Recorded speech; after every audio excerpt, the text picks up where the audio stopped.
شرور أنفسنا ومن سيئات أعمالنا من يهده الله فلا مضل له ومن يضلل فلا هادي له أشهد أن لا إله إلا الله وحده لا شريك له وأشهد أن سيدنا محمدا عبده ورسوله اللهم صل على سيدنا محمد وعلى آله وصحبه أجمعين أما بعد. Jadi yang saya muliakan, pertamanya pada seluruh ahli jawatan kuasa Masjid Bukit Indah, barisan imam, barisan bilal, barisan roja ataupun siap yang membantu dalam pengurusan masjid. Seterusnya dikasihi ahli qaryah, ahli jemaah haji-haji dan hajah-hajah yang dirahmati Allah sekalian. Alhamdulillah, bersyukur kita pada Allah Subhanahu wa taala kerana Allah masih lagi berikan kita pelbagai jenis nikmat. Nikmat iman, nikmat Islam, nikmat kesihatan, nikmat boleh bergerak, boleh bercakap, ada anggota yang lengkap, dan bermacam-macam nikmat yang Allah kurniakan kepada kita. Mudah-mudahan kita gunakan nikmat ini kepada kita untuk mendekatkan diri kita kepada Allah, untuk tambahkan amal ibadah kita, untuk berzikir dan pelbagai jenis ibadah yang boleh kita lakukan. Ibadah kita tidaklah terhenti setakat bulan Ramadan semata-mata. Bulan Ramadan adalah bulan booster ibadah. Kita tingkatkan amal ibadah. Tetapi dengan berakhirnya Ramadan, tidak berakhirnya amal ibadah kita. Itulah dalam satu kalam ulama menyebutkan wala takun ramadaniyah wala takun ramadaniyah wa kun rabbaniyah. Jadilah kamu hamba kepada Allah dan janganlah kamu menjadi hamba kepada Ramadan, kerana Ramadan ini dia datang dan pergi, tetapi Allah ini sepanjang masa. Allah itu wujud, sifat Allah yang pertama sekali. Jadi kalau kita beribadah kerana Ramadan pergi, amal ibadah kita pun pergi. Tapi kalau kita beribadah kerana Allah sepanjang masa, kita akan istiqamah dalam melaksanakan amal ibadah. Cuba tanya balik diri kita, berapa ramai yang masih lagi istiqamah melakukan solat sunat witir pada malam hari selepas isyak ataupun sebelum subuh. Cuba tanya balik, berapa ramai masih istiqamah dengan solat tahajud, solat duha. Adakah solat-solat sunat ini ataupun perkara-perkara sunat ini hanya berlaku pada bulan Ramadan? Bagaimana dengan pembacaan Al-Quran kita? Bagaimana dengan berzikir, selawat kita? Tanya balik diri kita, koreksi muhasabah balik diri kita. Kalaulah sepanjang bulan Syawal ni aku tak buat, mulakan balik amal ibadah tu pada malam ini atau pada keesokan hari. Jangan tinggal. Sebab itulah istiqamah ini sangat penting. Al-istiqamah miftahul ibadah. Istiqamah itu adalah kunci kepada ibadah. Dengan istiqamah inilah barulah kita dapat melazimi ibadah-ibadah yang kita lakukan, khususnya pada bulan Ramadan. Dan bila kita sebut mengenai bulan Syawal, kita berada pada bulan Syawal. Dan hari ini merupakan hari yang amat istimewa pada bulan Syawal, kerana hari ini bertemu atau berkumpulnya 3 kelebihan pada satu hari. Siapa yang berpuasa pada hari ini bertuah, kerana pada hari inilah hari Isnin, puasa sunat Isnin. Hari ini juga merupakan hari ketiga Ayyamul Baid, hari ketiga daripada hari putih. Dan hari ini juga antara hari-hari yang disunatkan puasa 6 Syawal. Jadi berkumpul 3 puasa sunat dalam satu hari. Jadi beruntunglah bagi mereka yang berpuasa pada hari ini. Jangan tinggal puasa 6 di bulan Syawal. Ini antara sunnah. Ada beberapa sunnah jangan kita tinggalkan pada bulan Syawal. Sunnah yang pertama adalah dengan kita menghadiri solat hari raya Aidilfitri. Dah lepas dah tu, 1 Syawal sudah lepas.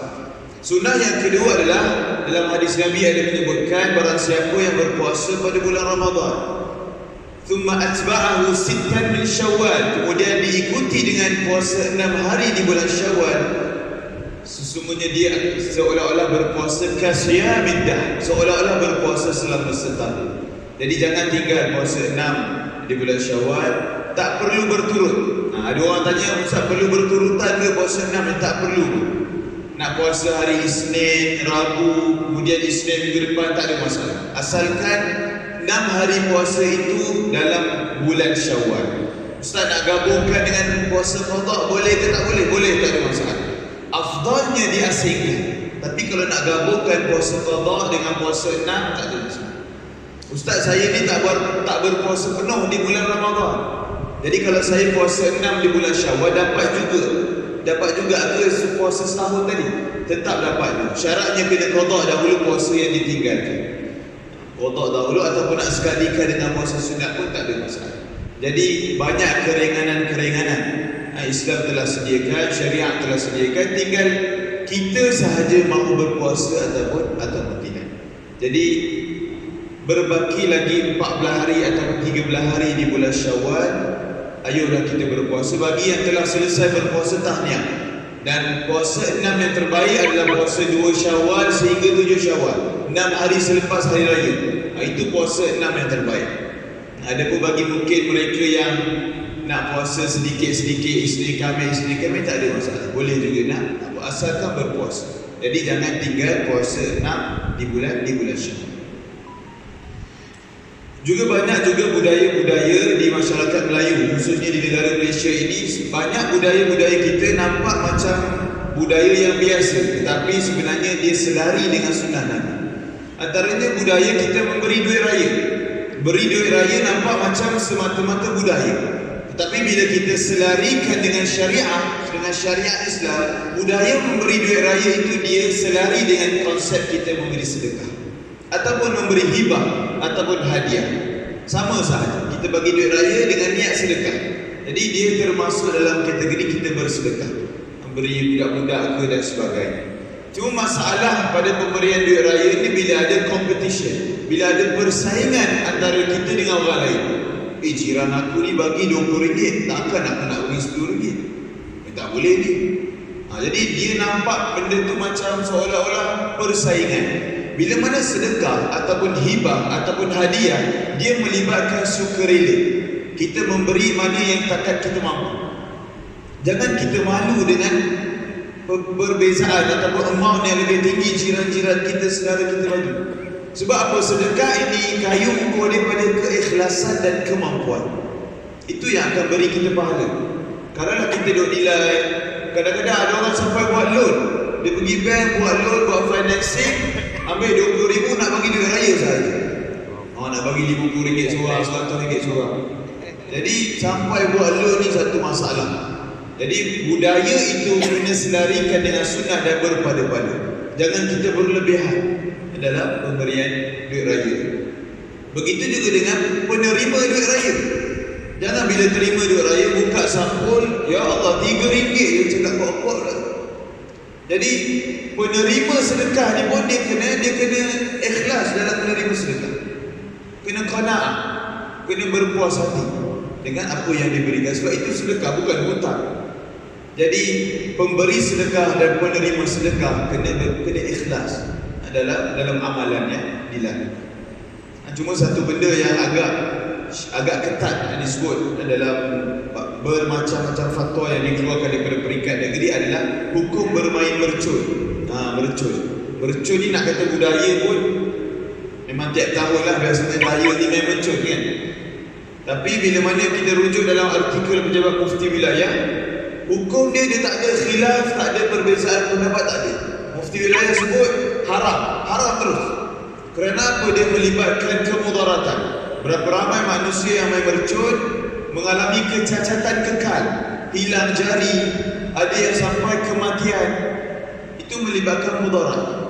Ada yang sampai mengganggu kejiranan, ketenteraman jiran. Islam amat mementingkan kejiranan. Banyak hadis mementingkan aspek kejiranan. Sampaikan Nabi sebut dalam satu hadis Nabi, ada seorang sahabat berjumpa dengan Rasulullah, mengadu pada Rasulullah, wahai Rasulullah, ada seorang perempuan ni bab menjaga hubungan dengan Allah memang hebat. Solat dia, baca Quran dia, berzikir dia memang hebat. Tetapi bahagian kejiranan dia memang teruk. Dia fitnah jiran dia, mengumpat jiran dia, tak jaga akhlak, tak beradab dengan jiran dia. Apa Nabi sebut? Perempuan ini hiya fitnah. Perempuan ini akan masuk dalam neraka. Bukan sebab tak jaga hubungan dengan Allah, tetapi dia tak jaga hubungan dengan manusia, khususnya dalam hadis ini berkaitan dengan kejiranan. Jadi Islam amat mementingkan kejiranan, adab kita sesama jiran. Jadi sebab itulah bila mana bermain mercun, lagi-lagi mercun yang bunyi yang kuat dan sebagainya mengganggu jiran. Lagi-lagi yang ada anak kecil, yang ada baby, baru je tidur kan, tiba-tiba bunyi bom, bangun balik, menangis balik, teriak balik. Jadi mengganggu. Tu belum lagi orang-orang tua yang ada masalah sakit jantung dan sebagainya. Bunyi meletup terus sakit jantung. Takut-takut sampai meninggal dan sebagainya. Itu bahaya. Jadi bahaya sampai mengganggu ketenteraman dan pembaziran wang. Banyak sebenarnya sebab-sebab digariskan sampai meletakkan tu hukum haram bermain mercun. Dan baru-baru ini keluar satu artikel yang baru, apa hukum bermain mercun yang tak mengeluarkan bunyi. Contohnya macam pok-pok kan, contohnya bunga api. Jadi disebut selagi mana tak mengganggu kejiranan, selagi mana tak membawa kemudaratan, boleh untuk bermain. Bunga api tak ada masalah, boleh.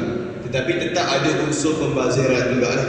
Membazir itu tetap ada. Tetapi tak seketat yang bermain mercun yang melibatkan bunyi yang kuat, mudarat dan sebagainya. Jadi Islam amat mementingkan aspek adab kita dalam kejiranan.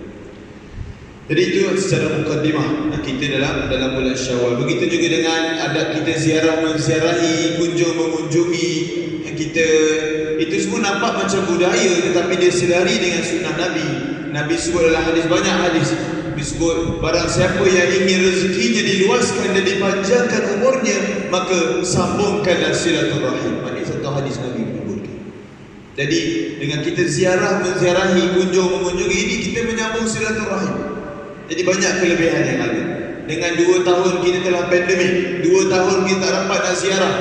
Jadi gunakanlah bulan ataupun tahun ini di mana SOP semakin ringan untuk kita ziarah menziarahi jiran kita, saudara mara kita dan orang-orang terdekat dengan kita untuk kita sambung kembali silaturahim. Lagi utama ziarah bagi mereka yang ada konflik, yang ada perselisihan, yang ada pergaduhan, lagi utama nak ziarah. Kerana ziarah inilah yang akan memadamkan pertelingkahan antara umat, antara manusia itu sendiri.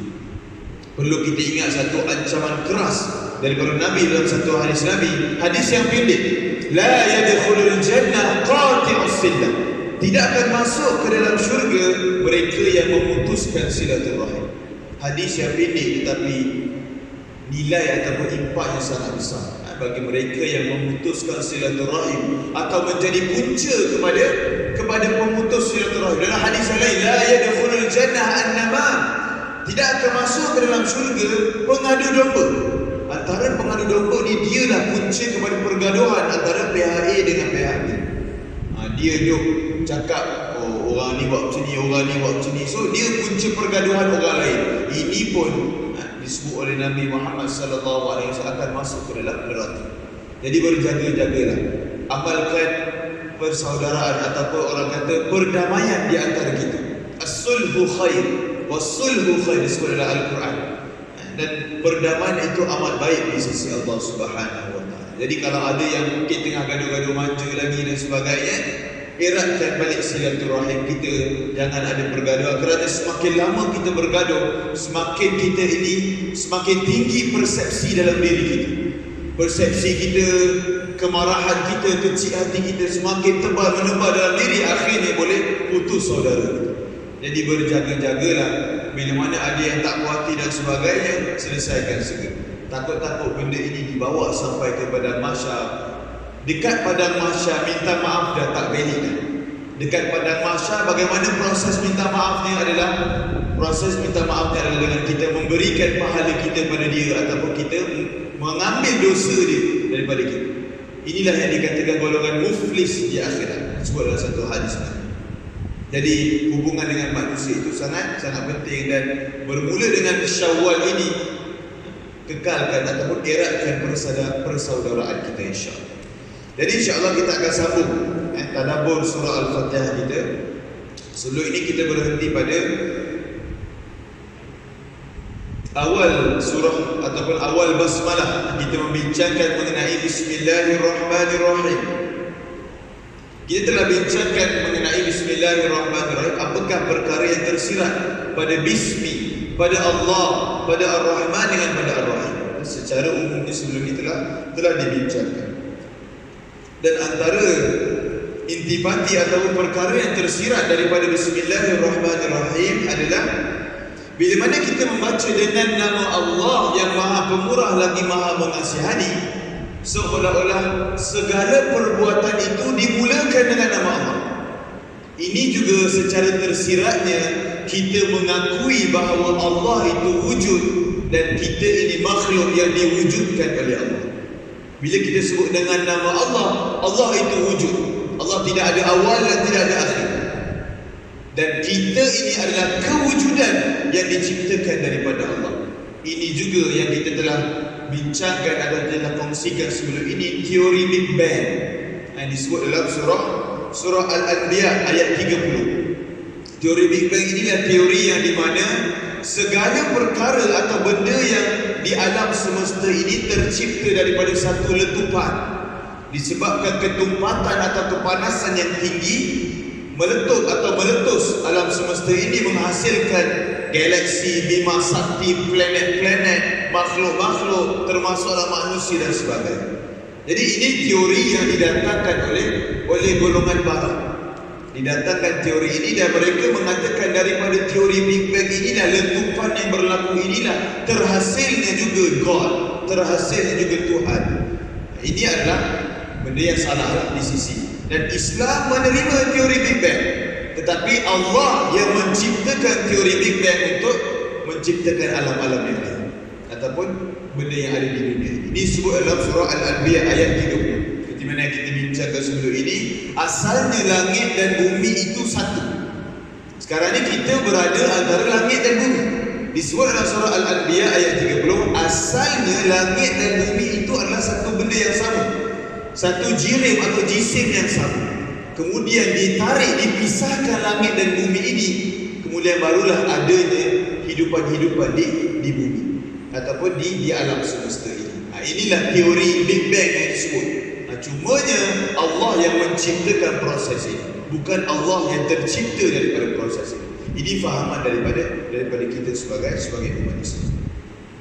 InsyaAllah kita akan sambung berkaitan dengan Bismillahirrahmanirrahim, yaitu bila sebut Bismillahirrahmanirrahim, antara hukum, kita masuk pada hukum-hukum yang dibincangkan. Yang pertama, ulama bersepakat bahawa basmalah adalah sebahagian daripada ayat dalam surah An-Naml, iaitu bukan satu ayat yang lengkap. Ayat tersebut, A'udzubillahi minasyaitonirrajim, innahu min Sulaiman wa innahu bismillahirrahmanirrahim. Jadi dalam kategori yang pertama ini disebut Bismillahirrahmanirrahim merupakan sebahagian daripada surah, ayat-ayat daripada surah An-Naml. Ini para ulama sepakat. Itu dah satu. Kemudian yang kedua, adakah ia, timbul satu persoalan, adakah ia satu ayat Al-Quran yang sempurna, tersendiri dan berasingan daripada surah atau sebaliknya? Adakah Bismillahirrahmanirrahim ini dia sekali dalam surah ataupun dia ni sebenarnya berasingan daripada surah? Jadi kalau ikut pendapat dalam mazhab Syafi'i yang kita amalkan, Bismillahirrahmanirrahim merupakan sebahagian daripada surah. Bila sebut Bismillah, dia merupakan ayat yang pertama. Datangnya Alhamdulillah di ayat yang kedua. Begitu juga dengan surah-surah yang berikutnya. Sini kita boleh teliti ada beberapa pendapat daripada mazhab yang lain. Ini untuk perkongsian. Maksudnya contohlah tiba-tiba kita ada dengar orang solat, Allahu Akbar, tak dengar dia baca Bismillah, tiba-tiba dengar dia baca Alhamdulillahirrabbilalamin. Jadi jangan kita tegur dia, solat pun tak sah, tu tak baca Bismillah. Jadi kena tanya dulu, kau berpegang dengan mazhab apa? Sebenarnya bila kita ceritakan mengenai mazhab ni, agak tidak sesuai bila kita ceritakan dalam kuliah-kuliah umum. Tapi disebabkan media massa sekarang secara meluas, jadi kadang-kadang ceramah atau kuliah yang tertutup pun sampai pada orang ramai. Jadi sekarang ni tak ada masalah untuk kita cerita mengenai perbezaan-perbezaan mazhab untuk pengetahuan kita. Untuk kita, oh rupanya ini ada dalam mazhab lain. Begitu juga dengan basmalah. Basmalah ni dalam mazhab Hanafi contohnya tak wajib baca dalam Al-Fatihah, kerana dia ada pegangan-pegangan, dia ada dalil-dalil. Jadi bila mana kita dengar ada orang tak baca basmalah dalam Al-Fatihah, tak boleh terus nak tegur, tak sah Fatihah mana. Jangan terlampau melulu menegur. Tanya dulu mazhab apa dan sebagainya. Kalau dia mazhab Syafi'i baru kita tegur, Fatihah ni, Bismillah ni merupakan sebahagian daripada Fatihah. Baru kita terangkan. Diterangkan di sini bahawa basmalah adalah salah satu ayat di permulaan surah Al-Quran kecuali surah Al-Bara'ah, iaitu surah At-Taubah. Jadi pendapat pertama mengatakan basmalah ini selari dengan mazhab Syafi'i, iaitu basmalah bismillahirrahmanirrahim merupakan ayat pertama dalam setiap surah dalam Al-Quran, kecuali dalam surah At-Taubah. Kita ada 114 surah. Semua surah ini permulaannya bismillah, kecuali surah At-Taubah. At-Taubah ni tak ada bismillah. Seperti semua maklumlah. Jadi kita nak baca terus bara'atun minallah, ataupun ada ulama sebut nak baca a'udzubillahi minasyaitonirrajim, bara'atun minallah, tak ada masalah. Tapi kalau baca bismillah hukum dia makruh. Ada ulama sebut haram. Sebab apa? Nabi bila mana baca surah At-Taubah, Nabi takkan mulakan dengan bismillah. Ada sebab-sebab dia. Antara sebab dia adalah surah At-Taubah ini diturunkan ketika waktu peperangan, berbeza dengan surah-surah yang lain. Sebab itulah tidak dibacakan basmalah. Kemudian bahawa basmalah ini pendapat yang kedua. Tadi pendapat yang pertama. Pendapat yang kedua, basmalah adalah ayat daripada surah Al-Fatihah, tetapi pemisah kepada surah-surah yang lain. Dalam pendapat yang kedua ni, basmalah ni dia merupakan sebahagian daripada surah Al-Fatihah, tetapi dekat surah-surah yang lain, basmalah ni dia pemisah antara surah dengan surah. Contohnya surah Al-Fatihah dengan surah Al-Baqarah, adanya bismillahirrahmanirrahim sebagai pemisah antara surah-surah. Itu pendapat yang kedua. Tetapi dia mengakui bahawa basmalah merupakan sebahagian daripada surah Al-Fatihah. Dan yang ketiga, basmalah sama sekali bukan satu ayat daripada mana-mana surah Al-Quran. Diletakkan basmalah ini sebagai untuk mengambil berkat sahaja. Ini adalah pendapat daripada Imam Malik. Malah dia kata beliau berpendapat membaca basmalah sebelum membaca Al-Fatihah dalam solat adalah makruh. Pendapat Imam Malik sampai kata makruh baca basmalah sebelum Al-Fatihah. Jadi ini antara beberapa pendapat. Jadi pendapat ini kita mempelajari untuk sebagai pengetahuan kepada kita. Pengetahuan kepada kita untuk kita kalau ada terjadi di sekeliling kita. Contohnya kadang-kadang bila kita semayang kan, contohnya dekat masjid India dan sebagainya, bila kita semayang sami Allahu liman hamidah daripada rukuk ke i'tidal, biasanya tangan kita ke bawah. Tetapi ada orang ni tangannya sami Allahu liman hamidah, tangannya macam ni pula. Dia macam kita solat mula-mula takbiratul ihram. Jadi berbeza dengan pelaksanaan itu. Jadi ini dalam mazhab Hambali ada.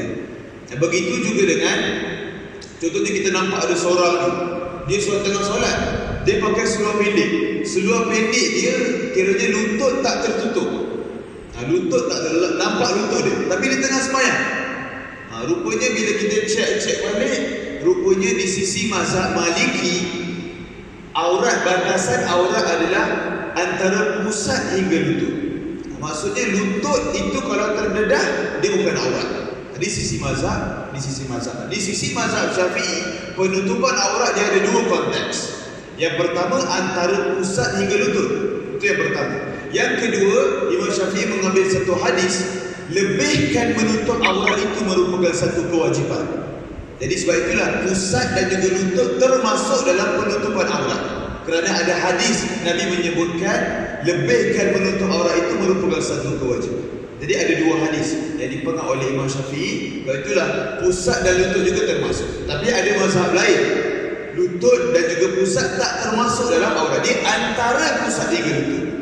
Dia baina surrah wa rukbah, antara pusat hingga lutut. Jadi kalau ikut secara logikal, pusat dan lutut tak termasuk kalau ikut secara logikal ayat. Itu dah diambil daripada pendapat mazhab Malik. Jadi pentingnya kita mengetahui pendapat daripada mazhab yang lain untuk kita mengelakkan salah faham, khususnya dalam masyarakat lah. Dalam masyarakat yang mungkin pelbagai kaum, ada negara-negara yang lain.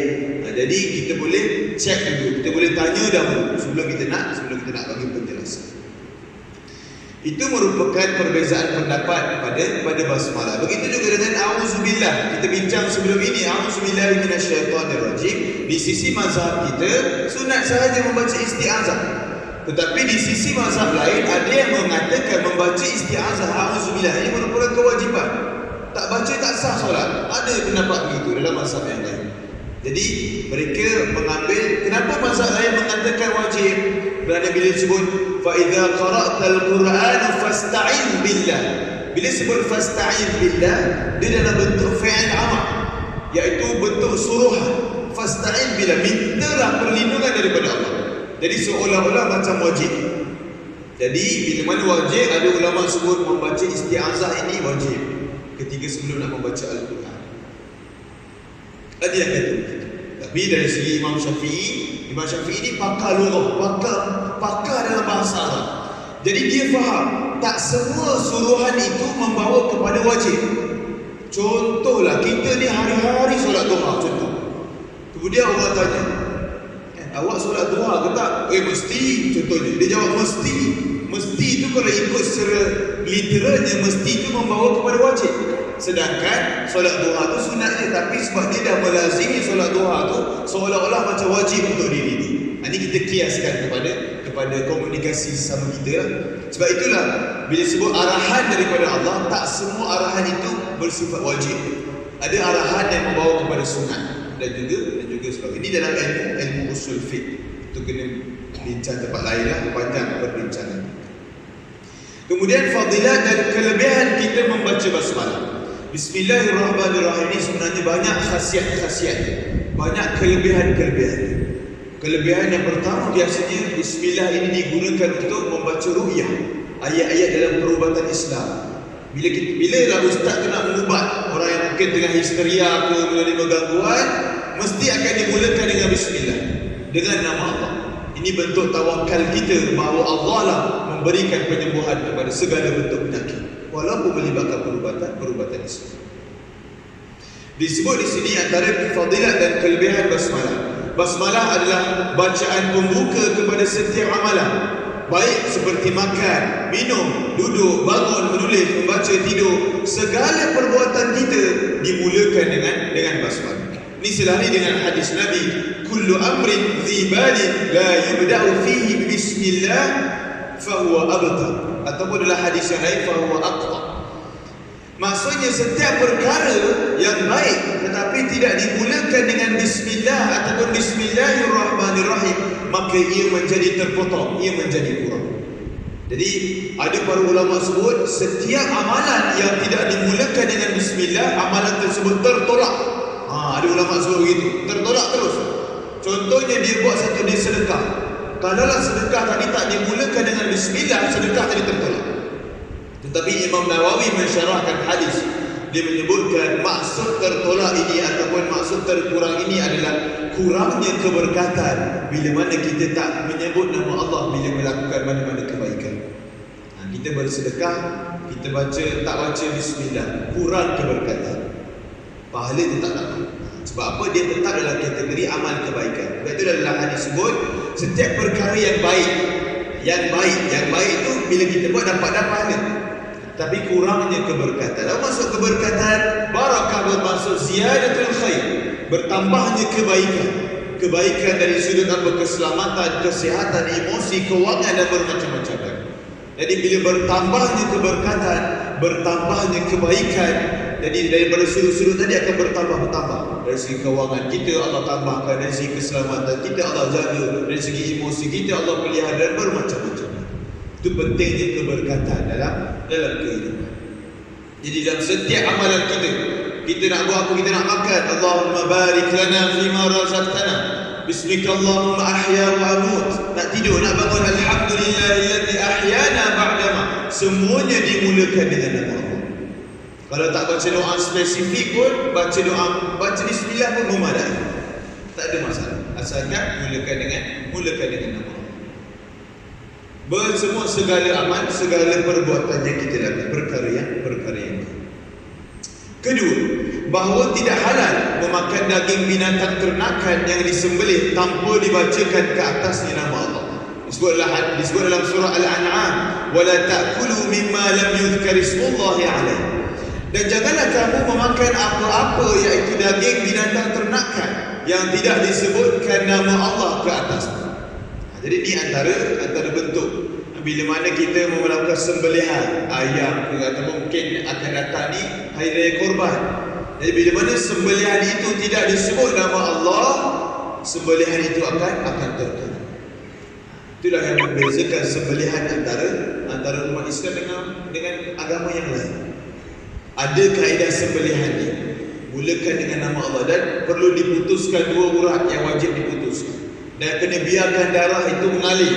Bila mana dah sembelih, darah terputusnya leher tadi, darah akan keluar daripada leher itu. Itulah darah-darah yang kotor. Ni antara hikmah dalam konsep korban atau penyembelihan. Kemudian, tidak sempurna keselamatan ketika menaiki kenderaan, sama ada di darat, di udara dan di laut. Ini ibaratnya doa menaiki kenderaan. Mana-mana kenderaan, di laut ke, darat ke, di udara ke, disebut dalam firman Allah dalam surah Al-Hud. Surah Hud ayat 41, wa qala rakabu fiha bismillah. Dan dia, Nabi Nuh berkata, naiklah kamu ke dalam bahtera ini dengan nama Allah. Jadi sempena kejadian atau peristiwa yang berkaitan dengan Nabi Nuh itu diambil dan dijadikan. Begitu juga di surah Al-Quran, subhanallazi sakhkhara lana hadza wa ma kunna lahu muqrinin. Doa menaiki kenderaan, doa yang diambil direct secara terus daripada Al-Quran. Jadi bila mana kita nak menaiki kenderaan, motor dan sebagainya, mulakan dengan nama Allah. Mudah-mudahan Allah lindungi kita. Sejak kebelakangan ni baca macam kemalangan yang berlaku, yang menyayat hati 5 pelajar daripada Yusas itulah yang rentung dalam kebakaran di Lebuh Raya Utara baru-baru ini berlaku. Amat menyayat hati sebenarnya. Bila mana dia dihimpit antara 2 trailer, turun bukit pula tu, kemudian 2 lane jadi 1 lane dalam keadaan yang gelap. Last sekali tak dapat nak break dan sebagainya, terbakar, automatik terbakar dalam video. Jadi banyak sebenarnya kemalangan-kemalangan yang berlaku di atas jalan raya. Jadi ini antara bentuk tawakal kita kepada Allah. Bila mana kita menaiki motor, kereta dan sebagainya, jangan ingat bila kita ikut peraturan tak berlaku kemalangan. Tidak. Kemalangan ini boleh berlaku daripada orang lain pun. Tengok contoh pemandu yang mabuk contohnya. Pemandu mabuk ni, orang yang tak mabuk elok je bawa kereta. Pemandu mabuk ni yang hentam orang lain. Jadi perbanyakkan doa bila mana kita menaiki kenderaan, khususnya motor dan kereta lah yang biasa kita guna hari-hari. Kita pun tak tahu bila mana kita akan ditipu kemalangan dan sebagainya. Mudah-mudahan Allah pelihara kita, insya-Allah. Kemudian yang keempat, basmalah adalah pendinding keselamatan rumah dan barang-barang daripada kebakaran, kerosakan dan kehilangan, serta pelindung daripada syaitan yang cuba menyelinap di dalamnya. Ini daripada hadis Nabi. Nabi menyebutkan tutuplah pintu rumahmu dan sebutlah nama Allah. Padamkanlah lampumu dan sebutlah nama Allah. Dan ikatlah penutup bekas air supaya air tidak tumpah dan sebagainya, dan dengan sebutlah nama Allah. Dan tutuplah perkakasmu atau makanan-makanan di atas meja itu dengan menyebut nama Allah. Jadi ini antara secara detail, secara spesifik melibatkan aktiviti dalam rumah. Kita nak buka kipas ke, kita nak tutup lampu ke dan sebagainya, mulakan perbuatan dengan menyebut nama Allah. Itu pun antara bentuk pemeliharaan Allah. Boleh jadi kita buka, berlaku lintas pintas, kita kena renjatkan elektrik dan sebagainya. Jadi dengan berkat, dengan asbab kita menyebut nama Allah, boleh jadi Allah selamatkan kita daripada situasi tersebut. Serta pelindung daripada syaitan yang cuba menyelinap dalam rumah. Sebab itulah antara amalan bila kita nak masuk rumah baru ni mungkin rumah yang tak berpenghuni atau dah lama ditinggalkan.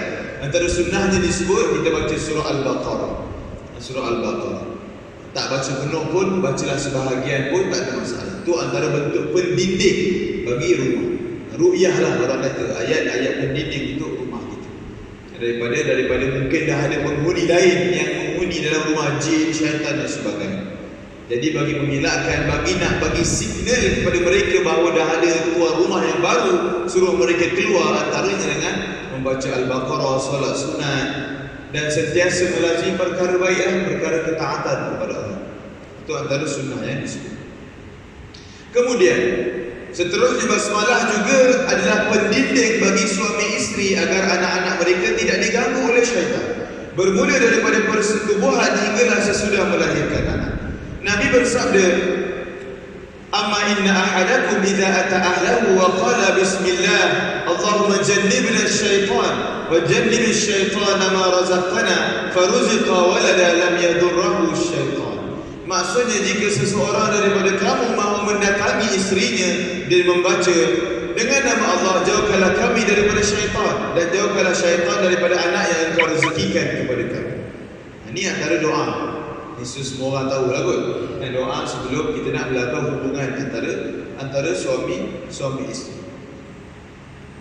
Jadi doa ini sangat penting untuk melahirkan anak yang soleh dan soleh. Amat penting sebenarnya. Jangan tinggal doa ini ketika mana kita nak melakukan hubungan antara suami dan juga isteri. Saya pernah terbaca satu artikel dulu, tak tahulah betul ke tak, sahih atau tidak atau mitos. Dikatakan anak yang lahir daripada hubungan suami isteri yang tak dibacakan doa meminta perlindungan daripada syaitan, anak yang lahir itu dia akan cenderung kepada, orang kata, gender yang sebalik. Maksudnya apa? Dia besar-besar nanti boleh jadi dia akan jadi pondan ke, akan jadi tomboy ke, akan jadi awam ke dan sebagainya. Itu mitos ataupun tidak, wallahu a'lam. Cumanya bila kita teliti dalam hadis Nabi menyebutkan antara tanda-tanda kecil hari kiamat adalah nisbah antara lelaki dan perempuan 1 nisbah 50 ataupun 60. Jadi bila kita lihat daripada hadis ini, seolah-olah bilangan lelaki semakin berkurangan, bilangan perempuan semakin bertambah pada akhir zaman. Pada asalnya kita fikir macam tu. Tetapi bila teliti, rupanya bukan semata-mata lelaki berkurangan dari sudut kuantiti anak yang dilahirkan dan sebagainya, tetapi lelaki yang sedia ada ni yang banyak dah tukar jantina. Lelaki sedia ada yang terlibat dengan aktiviti LGBT dan sebagainya, mereka lebih cenderung dengan gender yang sebaliknya, dan mereka akan, biasanya lelaki yang jenis dia nak jadi perempuan, last sekali dia akan bagi tahu saya sebenarnya dilahirkan khunsa. Biasanya last sekali dia akan bagi tahu macam tu lah. Sedangkan bila sebut khunsa apa pun tak tahu. Khunsa ni pula dia ada hukum yang berasingan. Dia ada jenis khunsa pula. Jadi bermacam-macam bila sebut khunsa. Jadi bila mana lelaki ni, bila mana dia ada kecenderungan nak menjadi gender atau menjadi jantina yang lain, ini juga merupakan salah satu faktor berkurangnya lelaki dari sudut nisbah antara dengan perempuan. Jadi sebab itulah, cek balik anak-anak lelaki kita khususnya di rumah. Ada tak yang terlibat dengan gejala songsa atau mungkin lembut ke, sutun ke apa kan? Jadi saya pernah ada pengalaman, ada satu keluarga ni, anak dia ni lembut lah orang kata kan. Sekolah menengah pun selalu berkawan dengan perempuan. Jadi dia pun jumpalah, parent ibu bapa dia jumpalah dengan seorang ustaz. Dia tanya, bagaimana ustaz saya nak ubah anak saya ni, dia dikelilingi dengan perempuan, perwatakan dia macam perempuan, tangan pun macam sutun dan sebagainya. Jadi apa ustaz tu bagi tahu? Ustaz ni berjawab pun rare juga, masukkan anak awak ni dalam tim rugby. Cari mana-mana sekolah yang ada tim rugby, masukkan je. Rupanya lepas 6 bulan, anak lelaki yang lembut tadi 6 bulan di train rugby ni, bukan latihan yang biasa-biasa lah. Rugby ni dia luar biasa sikit dari segi assessment dia, test dia dan sebagainya. Memang kritikal, orang kata ekstrim juga lah. Jadi alhamdulillah 6 bulan sesudahnya lelaki tadi menjadi lelaki sejati lah orang kata. Jadi alhamdulillah. Jadi ada cara sebenarnya. Jangan biarkan anak kita yang lembut dan sebagainya orang larut dalam dunia tu. Bila masuk dalam alam universiti lagi bahaya sebenarnya. Bila masuk dalam universiti lagi bahaya. Dia akan jumpa geng-geng dia daripada tempat-tempat lain berkumpul dalam satu universiti. Saya ada kenal pasti di beberapa universiti di UIA, di UM, dia ada kelompok, dia ada tim dia, ada penjenamaan dia, dan mereka bangga dengan tim mereka. Jadi ini sebenarnya bahaya. Jadi cegah selagi mana dia belum membarah. Jadi sebab itulah penting bila mana kita mencegah perkara ini lah. Jadi itu